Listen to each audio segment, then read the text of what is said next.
Y'all planning for this?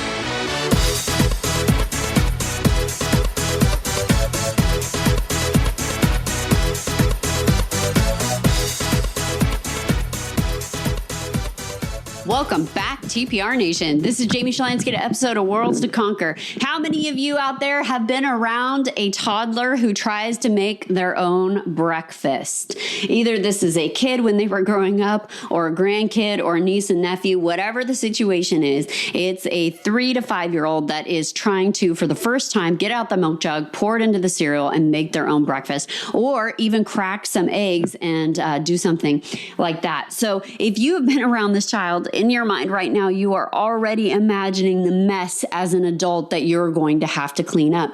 Now, there's some value in having people do something for themselves and having to clean it up. But there's also value in the person that is responsible for the cleaning up of the mess later to be totally invested in it. So if I'm a parent and my toddler is doing this and they begin to make their own meal and then they make the kitchen an absolute disaster, I don't reward them for having made a meal and that being the conclusion of the situation. Great. Now that they made it, super successful that they hit that milestone, but now you have to clean up your own mess. You have to clean up your own mess. And when it comes to hiring employees, when it comes to drafting employment offers and making sure that when we're interviewing people, that if you are the one that has to clean up the mess, then you are the one that gets a say in how that is being structured. And so a lot of times we use what's referred to as the entrepreneurial operating system, EOS. And it's a business model that's a little different than C-suites. It's, really just giving everyone in the organization a common terminology of how things run. And when you use an EOS model, normally you have the visionary. And the visionary is that person that is excited. They're high risk takers. They have all of these ideas. They're all these things that they want to go accomplish and they want to do. And then you have the integrator. And the integrator takes those ideas, because ideas are a dime a dozen. Everyone has great ideas. 5-year-olds have great ideas. It doesn't matter if you cannot execute on them. And so you mirror that visionary with an integrator and you get execution on those great ideas. And you also get the ability to shoot down bad ideas, because one of the things, I think I overheard an interview with Matt Damon and Ben Affleck when they were going through and they were writing Good Will Hunting, and they kept throwing ideas on the board. And at the end of the day, they were getting frustrated because one of them, and I'm going to blame Ben Affleck for it, kept coming up with a million bad ideas. And at the end, he said, don't judge me on the number of bad ideas that I had. Judge me on the number of good ones that stuck. And when you're a visionary, that just rang true to me, because you have ideas nonstop all day long. Oh, do this. Oh, what if we did that? Oh, what if we did this? Especially when things are going right. When things are going correct, we need to blow something up. We need to see what it would be like if it didn't work successfully. If we changed and tweaked everything, we get bored super fast. And so we like to blow things up. And an integrator comes in and says, hold on a second. What are you doing? They slap the hand and they say, you don't need to do that. You need to be focused on this and only this. And so the integrator also gets to shoot down bad ideas and then get us back on track for the good ideas. And so as we go through this process, one of the things that visionaries love to be involved in is not the mechanics of hiring someone, but they love coming up with the job offer. Because if you're offering someone a job, you're super excited. You're stoked about all the great things that you can do with that person in this role and the vision of the company. So that visionary is phenomenal at selling the long-term plan. But as they're selling the long-term plan, they can tend to make a lot of promises that the integrator then has to come and clean up. They're the toddler that's making breakfast and the integrator has to wipe up all the spilled milk. And so this is why it's critical. If you are a visionary, if you are the person that is like knee-jerk reaction, fast mover, get super excited, that you really have to mirror yourself with another person that can kind of hold your feet to the fire. Not a no person. In our office, we have a firm rule: lead with the yes. Lead with yes. Yes, I can do this if you are willing to do that. Yes, I can make that happen. However, this will delay my deadline of getting this done. Is that acceptable? And so we're very good and conscientious about leading with yes. If you come to Mike and I and say no, now our hackles are up. Now we're like, why? You're just being difficult. You're not wanting to do these things. You're not seeing all the possibilities. Everyone can do everything, but everyone can't do everything in one day. And so instead, we've empowered our team with the ability to lead with the yes, but then explain what we might be forfeiting in return. And so when my employees come to me and they say, Jamie, yes, I can absolutely do that. That does mean I'm going to have to not record content in order to fill our seminar coming up in 2 months. Is that okay? And then all of a sudden I'm like, oh, wait, hold on. Random idea, totally not worth packing the room full of potential prospects. No, never mind. Don't do it. And so that allows me to regain reins and say, hold on, this is not what I wanted to do. This is, I was just thinking that everyone has this abundance of time, and what a novel concept that I just came up with. And so when it comes to recruiting for employees, what does your one-page job offer look like? Have you as a visionary wrote this job offer, and if you haven't written it down, do you talk to other people when you're at networking groups or mingling and you promise the world to them and say, oh yeah, absolutely, that's possible. Yeah, equity, partnership track, 100%. You have zero experience. Why wouldn't I give you 20% of my company? Or you have 5 years experience and you're burning $250,000 a year on a marketing budget and you're grossing $100,000. Yeah, come work with me and I'll double that marketing budget for something that is failing. And so you as a visionary tend to get excited about the ideas and the possibilities, but you have to be married up to somebody that doesn't see it that same way, that instead says, hold on, I would love for you to know how to make your own breakfast. I'd love to stay asleep an extra couple of hours. However, you're going to leave me with this kitchen to clean up, and I don't want to clean up spilled sticky milk all day long. So instead, let's both figure out, let's lay out what is possible. Maybe I measure out the milk that you're allowed to use in the morning, and I put it in a bell jar so it's a little bit less than a full-size gallon that you're trying to pour. And instead, we work together to give you guys an idea of how we can have all of the yeses in the world, but also still not lead to a situation where you've made a lot of promises that somebody else now has to clean up. So one of the values that I have is I want to be transparent about money, and I want to be transparent about relationships, because when you come work with us, and we are actively hiring financial advisors at Shalansky and Associates, we're just really picky about who gets on board with our team. And when we hire these people, I want you to know I believe in a world of continued abundance. There's so much abundance. We have so much opportunity in this world, but you're not getting everything up front. You're not coming in year one and talking about ownership. Why? Because you have not earned it. You have not earned ownership.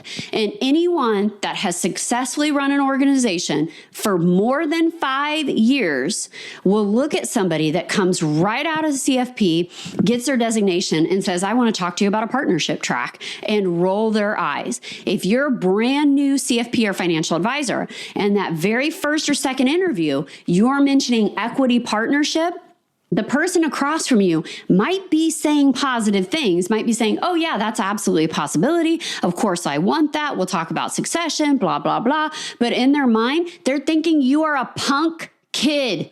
You're a punk kid who doesn't know what they're talking about. Now, if you want to talk to a financial advisor that's been running a successful practice, multi-million-dollar practice for several years, and you say, hey, listen, long term, I would love to talk about an equity program, but right now I don't know what I know or what I don't know. And I want to train. I want to learn. I want to be invested. I want to be a part of this firm's growth. Then that person's going to look to you and say, wow, great. This is an individual that wants to play chess and not checkers. They're going to look at you as a long-term strategist. They're going to see that you understand the grit and the grind that goes into developing a practice, and you want to be a part of that continued growth, but you're not entitled to that growth right off the bat. You're not entitled to somebody else's grind that they've spent years cultivating. And a lot of this, new kind of employment opportunity all talks about you have to give away segments of your firm. Now at Shalansky and Associates, we are developing an associate track. We are developing an equity program, not just for our financial advisors, but for our long-term team members. Ideally, we would love them to be stakeholders in the organization. But when you're the founder, when you're the initial stakeholder, when you're the person that has built that entire organization, you as the person coming in might think it's ego. They don't want to let go. They don't want to share profits. That's not it, especially for me. Instead, it's like, hold on a second. Ownership also means risk. It also means responsibility. It also means that you eat last. And if you go through a down market or down times and you have to put money from your personal savings into the company so that other people get a paycheck, you do it. If it comes down to you being the last person to be on payroll and get a paycheck versus your secretary, your relationship managers, your operations person, your personal assistant, you do it. You eat last. And that is the gravity and responsibility that comes with ownership. It's not just about the accolades. It's not just about the ego or the profitability. Those are the best parts of it. Those are the best parts. And kind of akin it to, since we're talking a lot about parenting, when you look online, you see everyone's gorgeous photography sessions, right? And they're all in beige clothing in a field, and the husband's smiling at the wife, and the wife is looking like she just rolled out of bed, totally glammed up, and she wasn't just yelling at everyone 30 minutes ago to put on their best smiles. You're only seeing the highlights. You're seeing the best of. But behind those doors, there's a lot of sleepless nights. There's a lot of wondering, hold on a second, I need to grow. Everyone's telling me I got to hire more people, but that's a lot of mouths to feed. Do we have the bandwidth to do that? Can I meet all of my obligations? Can I be who I need to be as a leader for my entire organization all of the time? Especially if I'm leading that organization and I have to emotionally, physically, and financially show up for all of my employees. But guess what? I still got a family at home. I still got kids I'm raising. I've still got a spouse I have to provide for. I still have a mortgage obligation I have to meet. I still have all of these same things that your employees have, except for now you have multiplied your family. Now you are taking care of many other individuals. And if you don't feel that way, if you feel that that employee is just a job and that job can be terminated or replaced, then you're probably not a good leader for the organization. Because one of the very first things when I'm working with an organization and I'm looking at the financials and people are like, oh, Jamie, you're so dispassionate. You know, you're not thinking about the feelings. You're thinking only about the facts. You're only looking at the numbers. And yeah, 100%. Because when I look at those numbers, all I feel are mouths to feed. That's what I feel. I feel all of the impact of mouths to feed with that payroll burden on top of it. And how much do I need to give to make sure that the company is successful and my employees and my team members are successful in their own personal lives? And I know that that makes an impact on them. And I know the value that they see around that. So when I'm making promises and I'm doing up a one-page offer, I'm not promising them things I have zero intention on following through with, or that I thought were only a good idea in the heat of the moment. Rather, I want to have an intentional conversation and I want to say, hey, these are the things I'm willing to do, but this is what I expect from you. And by the way, I'm not willing to do those things that you're asking for. I'm one of the, whoa, gosh, this one kills me. And it started right before COVID happened. But it was a lot of in the employment world, especially because there was a sector of people that were already kind of hybrid before COVID. And they started talking about unlimited time off. You get unlimited time off if you join our organization.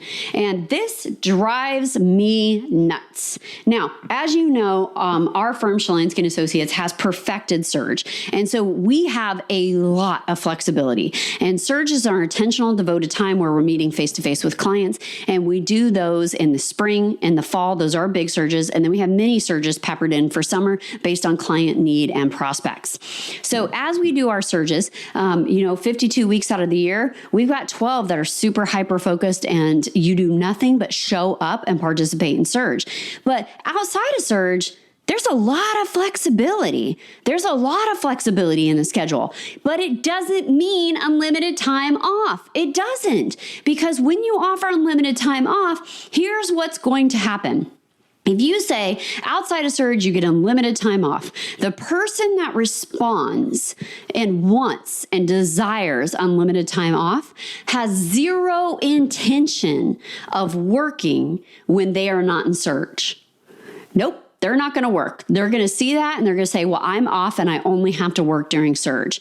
And they're not going to answer their phone. They're not going to answer their text. They're not going to go through their email. They're not going to meet with clients if there's an emergency. Instead, they are responding and relating to that they want unlimited time off. They want to be unavailable. They want those things. But rather, if I say, hey, listen, I've got a really generous PTO schedule and it's on a tiered basis and here you go. And by the time you've worked with us for 5 years, you get almost 30 days plus federal holidays off. That's a lot of time. That is a lot of time. Look at any bank or any other organization. And we think that, oh, because, other people started talking about unlimited time off, that we have to give our employees so much more. No, if they go work for a bank or a grocery company or an insurance company, they're getting 2 weeks. They're getting 2 to 3 weeks. That's it. And so instead, we say, listen, the longer you're with us, the more time we want you to take off. We're going to be super intentional about that. By the time you're in year 5, you'll have almost 30 days plus all the federal holidays that we're closed on. And so that really speaks to them because now they're getting, 5.5 weeks off a year. That's phenomenal. They're not going to get that other places. But if I had said unlimited time off, guess how many times people would apply for that unlimited time off? You'd have 2 segregated groups of employees. You'd have those that never take time off because they put a lot of value in their work and they derive a lot of self-responsibility for showing up and being there at work. And so they would never put in for their PTO and they would totally begrudge those that are taking additional time. And then you have the employee that would take every single benefit. And I've got a really good team. I got a phenomenal team. My team is the absolute best. I could show up anytime, any place, anywhere in the country, and we would be a smoke show next to anyone else. They're fantastic. I would go to bat for each and every single one of them, and they would do it for me too. I really feel that because if I didn't, I wouldn't still have them as a team member. And so they're phenomenal. But that doesn't mean I don't have a few employees that if a benefit is offered, they're going to squeeze every bit of that benefit out of there. So if they get 5 weeks of PTO every year, by the time December rolls around, they have exhausted all 5 weeks of their PTO. Now, they were, quote unquote, and I hate this word, entitled to it. It was offered to them as part of their compensation schedule, but they're still going to do those things. They're still going to use every dime in the pot. They will squeeze it down to the penny of a professional development bonus, a technology bonus, any type of those concepts. They will exhaust and use every benefit offered to them as part of their employment. And it was offered to them. So I'm not offended that they use it, but it shows that we just normally have 2 categories of people. People that still see the job and all the benefits, and they want to make sure they're exasperating every ounce of them. And then we have the ones that are like, hey, I'm really grateful for this, but I put a lot of value and pride in my work, and I'm not going to use those. And I have to balance between making sure that I'm telling those ones that exhaust the benefits of like, hey, make sure you're staying on course. I did offer you this. I didn't offer you that. And making sure that they feel that is a fair job. That's a fair exchange. And because they will push those boundaries, they will push the PTO, they will push the sick days, they will push what they are allowed to offer on the tech or what they spend on technology. And then caveat to that, we do offer a technology bonus because I hate people saying, hey, can I get a new keyboard? And so we say, hey, this is your technology bonus, whatever you need to do in order to make your job more successful. Here's a pre-approved list of devices, go do it. And so everyone gets that. And then I have the group of employees with that keyboard, will duct tape it up together and say, no, it's fine. We don't need to spend any money.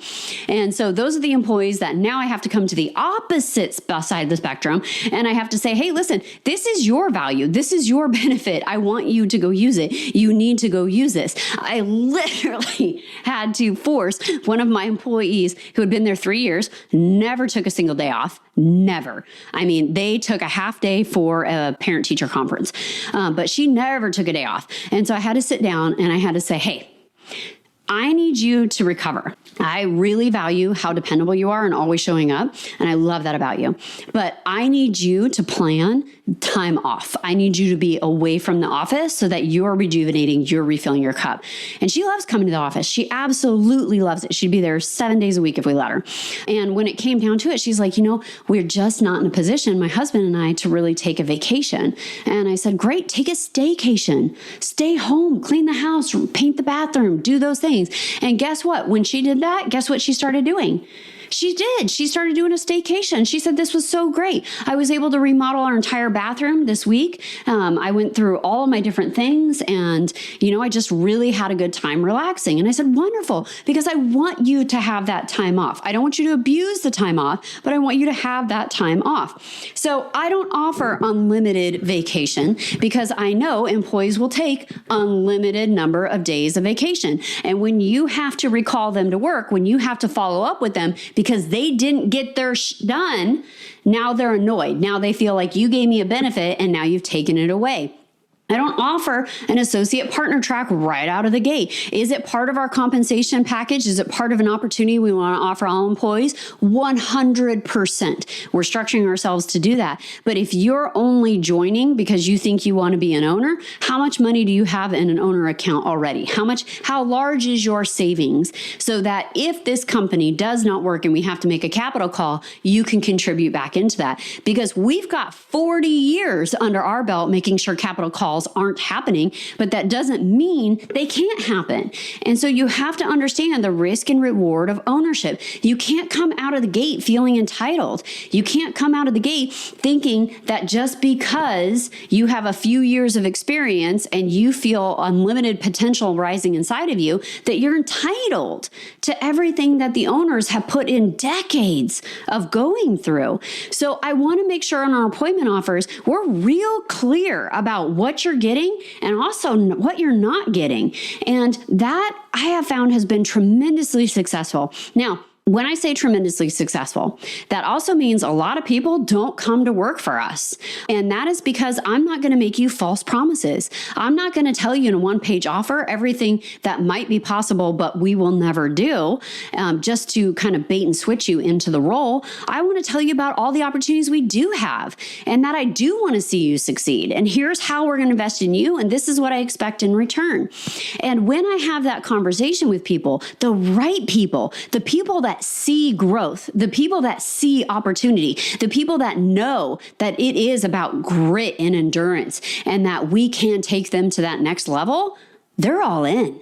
They're all in. And I would rather spend a year not hiring people that I know are bad fits or that try to come up with more benefits or more entitlements than I would spend one day. I would rather go through that entire process of screening out those people than hiring someone and have them be in our employment for one singular day and know that they are the wrong fit. That's how important this is to me to get right. That's the value. That's the ownership side. That's the side that we know we eat last and that we have this incredible abundance of opportunities, but that doesn't mean it doesn't come with grit. You've got to be able to see that and see the value in what's being built. And the right person for that job, man, that resonates.